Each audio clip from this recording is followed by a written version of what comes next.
단어들은 공정하게 보인다. 가치 평가에 강력한 영향을 주는 것을 만들어내는 또 하나의 경로는 노력과 공정함을 사람들이 온전하게 바라볼 수 있도록 전달하는 것이다. 방금 살펴봤듯이 그런 노력의 단어들은 극단적이라고 할 수 있을 정도로 정말 중요하다. 장인이 만든 수재, 공정무역, 유기농 등의 단어는 창의성, 독창성, 정치적인 견해, 그리고 몸에 좋은 특성을 드러내는 데만이 아니라 자기들이 추가로 들이는 노력을 알리려는 목적으로도 사용된다. 노력과 관련된 단어는 많은 인력과 자원이 그 상품에 투입됐음을 밝히는 동시에 그 제품이나 서비스의 가치가 다른 것보다 더 높다고 주장한다. 이런 식으로 단어는 가치를 추가한다. 작은 가게에서 오랜 역사를 자랑하는 도구나 방법으로 생산된 치즈 제품과 공장에서 기계로 대규모로 생산해낸 치즈 가운데 당신이라면 어느 쪽에 더 많은 돈을 지불하겠는가? 작은 가게에서 치즈를 만들면 분명히 보다 많은 노력이 들어간다. 그러나 언어가 개입해서 그 두 종류의 치즈에 어떤 차이가 있는지 설명해 주지 않는다면 사람들은 그 차이가 존재하는지조차 모를 것이다. 노력의 언어는 도처에 널려 있다. 너무도 많은 곳에 있다. 치즈, 와인, 스카프, 콘도. 그것은 모두 장인이 만들었고 장인의 예술품이다. 장인 정신이 살아 숨쉬는 고미다락이 있고 또 장인이 만든 치실이 실제로 있다. 제프가 한 번은 비행기를 타고 가다가 난기류를 만나 기체가 덜컹거릴 때 마음을 진정시키려고 기내에 비치된 잡지를 뒤적였는데 그때 우연히 장인이 직접 빚은 위스키 이야기를 읽고서 기분이 더 불편해졌다. 장인이 직접 빚은 이라는 표현은 거대한 공장에서 대량 생산된 게 아니라 숙련된 장인이 직접 만들었다는 뜻이다. 그런데 정의는 수작업으로 증류된 위스키다. 그러니까 단어 자체에 이미 장인이 직접 만든이란 의미가 내포되어 있다. 그러므로 장인이 직접 빚은 위스키라는 표현은 장황한 동어 반복인 셈이다. 장인애나 장인이 만든 처럼 어디에나 사용될 수 있는 단어는 짜증스러울 수도 있는데 이 단어는 도대체 어떤 역할을 할까? 이 단어는 숙련된 기술자가 손으로 직접 제품을 만들었음을 뜻하며 손으로 만들었다면 무엇이든 거기에 추가로 노력이 투입될 수밖에 없음을 주장한다. 그러므로 당연히 돈도 그만큼 더 많이 지불해야 마땅하다고 힘주어 말한다. 세릴이 모니터 화면을 바라보며 일하면서 값싸게 소비했던 것과 똑같은 음식을 묘사하기 위해 식당의 웨이터가 들였던 노력. 요리 과정의 복잡함을 암시하는 그 모든 단어들을 한번 생각해보라. 공유는 공정함이다.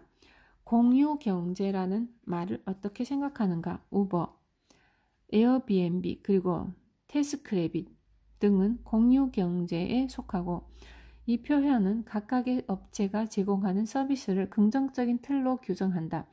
함께 나누는 것을 좋아하지 않을 사람이 어디 있을까? 유치원생 이상만 돼도 나눔이야말로 인간이 할 수 있는 정말 멋진 행동임을 다 안다. 공유경제라는 표현은 인간성의 선한 측면을 상기시키며 대부분의 사람들이 봉사의 가치를 보다 소중하게 여기도록 유도한다. 확실히 이 표현은 공유경제가 안고 있는 부정적인 측면에는 이목이 쏠리지 않도록 해준다. 공유, 즉 나눔이라는 말은 모든 것을 이타적으로 보이도록 만든다. 어린 여동생에게 자기 레고를 가지고 놀게 해준다거나 고아에게 신장 하나를 떼어준다든가 하는 것이 그런 행동이다.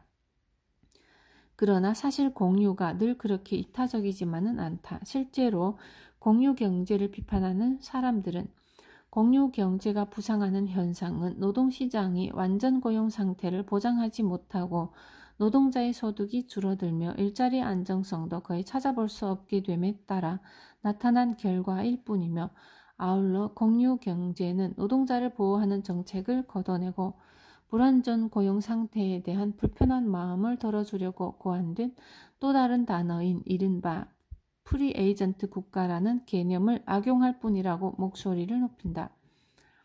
그러나 우리 모두는 모임 승차를 점점 더 쉽게 즐기고 있다. 그렇지 않은가? 몇몇 기업은 스스로를 환경 친화적인 기업으로 홍보하고 싶은 마음에 아주 사소한 변화를 도입하면서 침소봉대했다가 녹색 세탁을 한다고 비난받고 있다. 또 어떤 기업은 유방암 퇴치 단체인 수전 코멘재단 같은 기관으로부터 여성 건강 증진에 힘쓴다는 인정을 받기 위해 금전적인 후원을 하지만 실제로는 암을 유발하는 자사 제품을 홍보함으로써 분홍 세탁을 한다는 비난을 받는다. 이들이 이런 행동을 하는 이유는 세상에 도움이 되는 추가적인 노력을 기울인다는 이미지가 있는 제품에는 소비자가 보다 많은 돈을 지불할 것임을 알고 있기 때문이다. 유능한 마케팅 전문가들은 믿을 수 없을 정도로 기만하게 이런 멋진 이미지를 전달하는 언어를 구사한다. 그러나 현재로서는 스스로를 환경보호론자나 공정무역 실천자 혹은 아기와 나무와 돌고래 보호자로 불러도 된다고 판정할 수 있는 엄격한 기준이 아직 마련되어 있지 않다. 누구든 단체를 조직할 수 있고 그럴듯한 로고를 만들 그래픽 디자이너를 채용할 수 있으며 또 어떤 제품에든 그 조직이 만든 로고를 번듯하게 붙일 수 있다. 건강하고 똑똑한 선택이니 환경 친화적인 제품이니 당신을 행복하게 만들어주는 좋은 것들을 위한 위원회 인증 등이 그렇다.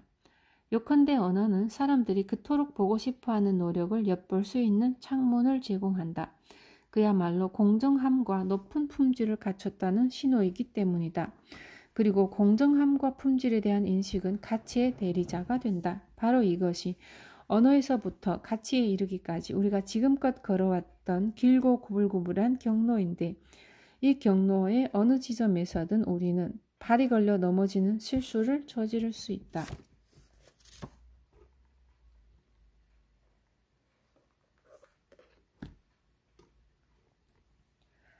도무지 알아들을 수 없는 말.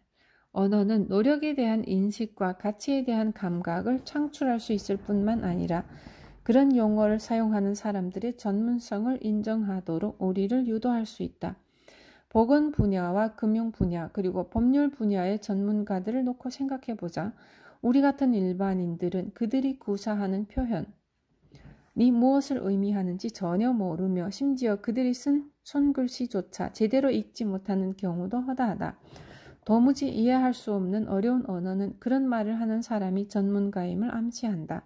이 언어는 그들이 우리보다 훨씬 많은 지식을 가지고 있고 그들이 그 모든 지식과 기술을 습득하기까지 오랜 시간 공을 들이며 노력했고 또 이제 우리를 압도하기에 충분할 정도로 복잡한 언어를 사용해서 그 지식과 기술을 우리에게 보여주려 함을 상기시킨다.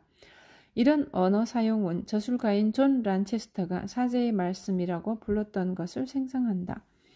그 전문가들은 정교한 제의 그리고 사람들을 헷갈리게 만들고 위협하고 자신을 신비하게 포장하기 위해 고안된 언어를 사용함으로써 사람들로 하여금 지금 전문가가 하는 말이 도대체 도무지 무슨 말인지 알아들을 수는 없지만 그래도 어쨌거나 자격을 갖췄다고 검증된 사람들이 제공하는 서비스를 사용하는 한 전문가의 통제 안에서 안전하다는 느낌에 사로잡히도록 만든다.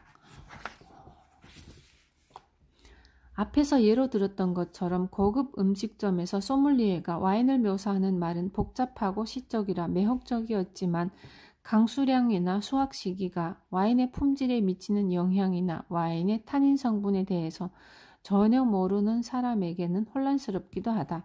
그 말은 어쩐지 전문적으로 들렸다. 오로지 전문가들끼리만 알아듣는 말처럼 들렸고 그런데 우리는 운 좋게도 그들이 힘들게 획득한 애매모호한 전문성에서 유익함을 누리는 게 아닌가.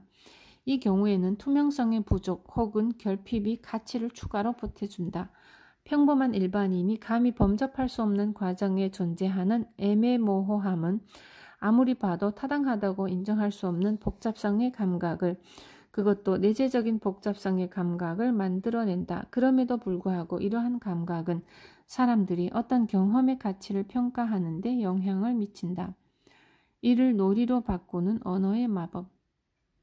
뭔가를 연상시키는 묘사는 경험을 오로지 양적으로만 바꿀 수 있을 뿐만 있을 뿐이라고 생각하기 쉽다. 셰릴이 $40가 아니라 $150를 저녁 식사비로 지출하도록 영향을 주는 것처럼 말이다. 그러나 사실은 풍부하고 전문적이며 감각적인 묘사는 경험의 가치를 질적으로 바꿔놓을 수도 있다. 그랬기에 셰릴은 자기 사무실에서 $40를 저녁 식사비로 쓰지만 식당에서는 $150를 기꺼이 썼다. 더 나아가 묘사는 심지어 어떤 제품이나 서비스를 사용하면서 돈을 내는 게 아니라 반대로 돈을 받게 할 수도 있다. 마크 트웨인의 소설 톰 소여의 모험에서 톰은 자기 집 울타리에 흰색 페인트 칠을 해야 했다. 폴리 이모가 그 지겹고 따분한 일을 하라고 시킨 것이다. 이때 친구들은 일을 해야만 하는 톰을 보고 놀렸다. 그러자 톰이 이렇게 대답한다. 너희 이 일을 뭐라고 부르는지 아니? 어린애가 울타리를 흰색 페인트로 칠하는 기회가 날마다 있는 줄 아니? 폴리 이모가 울타리에 대해 얼마나 까다로우신데. 울타리에 페인트 칠을 하는 일이 즐거운 경험으로 묘사되는 말을 들은 친구들은 그 즐거움을 경험하고 싶어서 너도 나도 달려들어 톰은 그럴수록 배짱을 튕긴다. 이렇게 오랜 협상의 줄다리기를 한 끝에 톰은 친구들에게 페인트 칠을 한 번씩 해보게 해주는 대신 평소 갖고 싶었던 보물들을 친구들에게서 받아낸다. 이 이야기를 담은 장의 끝에 트웨이는 이렇게 썼다. 만일 톰이 이 책의 저자처럼 위대하고 현명한 철학자였다면 일이란 누군가가 의무적으로 해야 하는 것이고 놀이란 누군가가 굳이 하지 않아도 되는 것이라는 진리를 아마도 지금쯤은 깨쳤을 것이다. 영국에는 부자들이 많다. 그들은 여름에도 말 4마리가 끄는 장거리 여행 마차를 하루에 20마일이나 30마일씩 모는데 그렇게 하는 이유는 그것이 엄청난 돈이 들어가는 특권이기 때문이다. 그런데 만일 그들에게 돈을 주고 그렇게 하라고 한다면 그 순간 그것은 놀이가 아니라 일이 되므로 그걸 하려 들지 않을 것이다. 언어는 대상을 바꿔놓는 힘을 발휘한다. 고통을 기쁨으로 혹은 취미를 일로 바꿔놓을 수 있으며 그런 변화가 일어나는 방향까지도 바꿔놓을 수 있다. 제프는 허핑턴 포스트에 기사를 올릴 때마다 톰 소여의 페인트칠 모험을 떠올린다고 한다. 모두가 말하듯 허핑턴 포스트의 창립자 아리아나 허핑턴은 톰 소여의 위대한 후계자 중 한 명이다. 그녀는 사람들에게 언론 매체를 통해서 알려질 수 있는 기회를 제공했고 이 과정에서 언어가 구사하는 마법의 힘을 입증했다. 마법이 일어나는 순간 제이는 어떻게 해서 이 모든 것에 딱 들어맞을까? 릭이 와인잔을 빙빙 돌리고 입을 오물거리며 와인을 음미하고 또 잔을 들어서 건배 제의를 할 때 그렇게 하지 않을 때보다 그 와인이 더 맛있게 느껴지는 이유는 무엇일까? 과연 정말로 그게 더 맛있게 느껴졌을까? 그랬다. 실제로 그것도 우리가 예상하는 것보다 훨씬 더 큰 폭으로. 제품이나 서비스를 묘사하는 언어와 소비 단어는 놀라울 정도로 일관적인 경향이 있다. 자주 바뀌지는 않으며 다른 것이 아닌 스스로를 기반으로 해서 차곡차곡 쌓여간다. 사람들은 어떤 제품에 대해 새로운 경험을 할 때마다 늘 동일한 단어를 생각한다. 와인의 향기, 치즈의 식감.